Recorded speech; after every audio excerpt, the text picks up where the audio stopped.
Okay, so paano mga teknika at ito ay video ng isang washing machine na sinend sa atin ng ating kapatid. At siya ay nanghihingi ng tulong at ano daw magagawa natin sa kanilang problema sa kanilang washing machine. Kung makikita nyo, yan, tumutulo ng maraming tubig.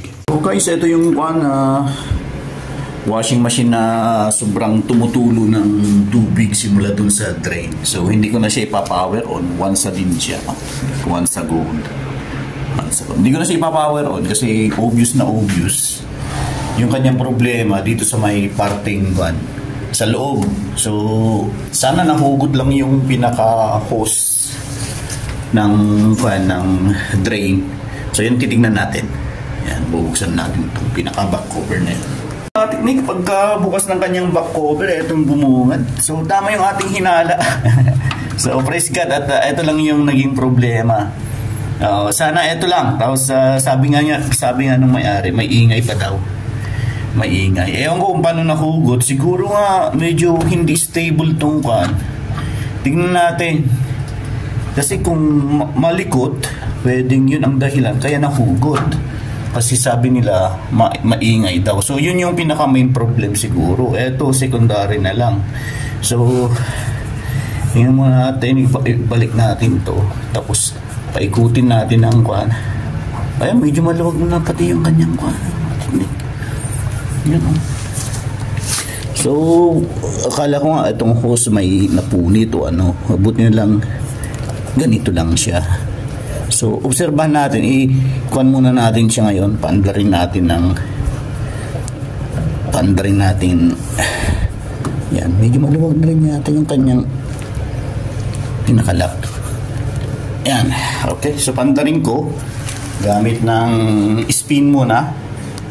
So pag-spin tayo, tingnan ko lang yung ingay na sinasabing lang. Kung malikot, may problema, kailangang i-balance siguro. Okay, so yan mga teknik, nakasaksak na siya. Ayan. Power on natin. So punta lang tayo ng spin. Ito pala, yan yung mga teknik. Ito pala, spin, display. Tingnan ko lang yung sinasabi nilang malikot. Yan mga teknik. So stable naman. Tingnan natin, obserbahan natin yung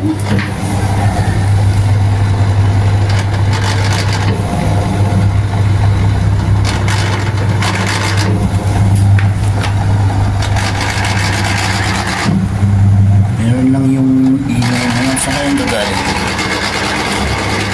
Parang meron siyang nagagasgasan.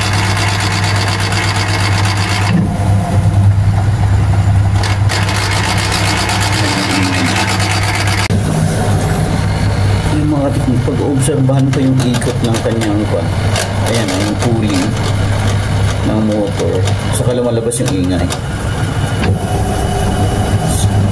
Hindi kaya duda ko sa clutch niya.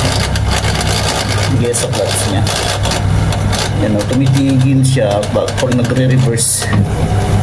Ayan, halimbawa nag-forward, tapos magbe-brake, tapos ayan, babalik sa ibang ikot.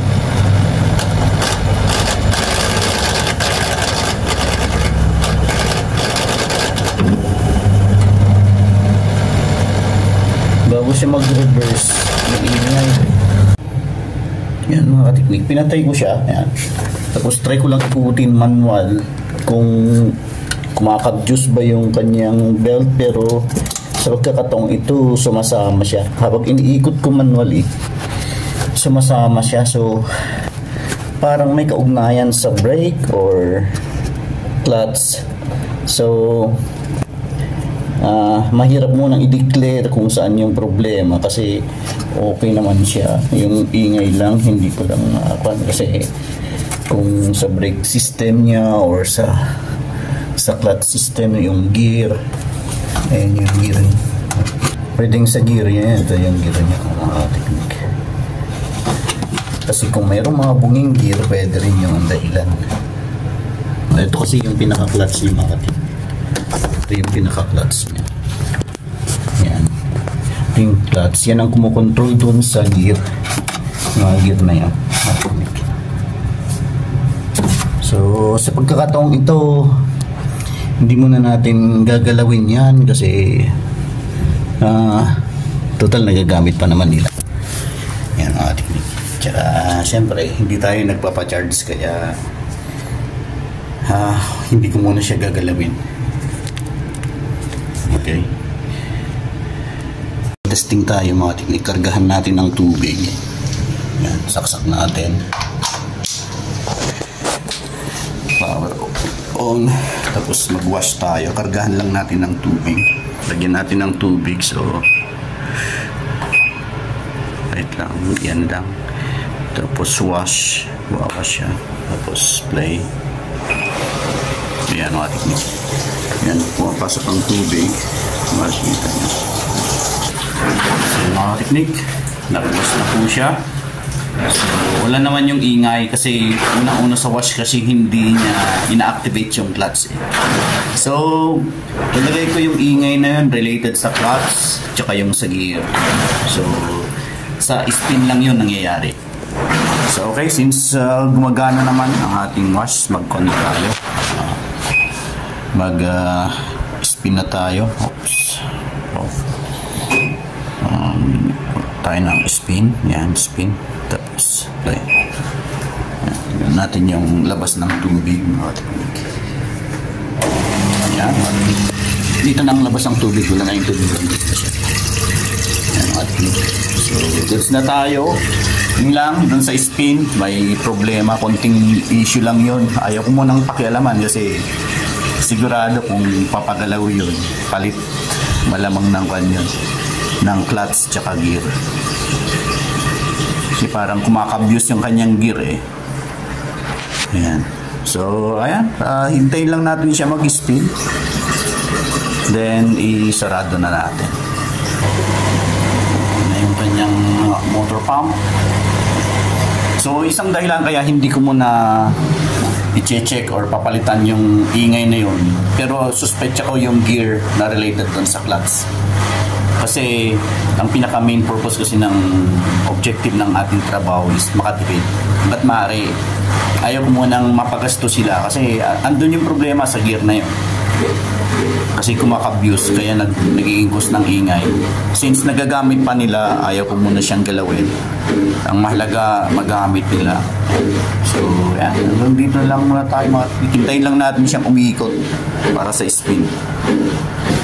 So, yan na siya mga technique. So, yan. At this point, umiikot na yung kanyang tab dahil nag-activate yung kanyang clutch. Tapos, dinadami niya yung gear ngayon.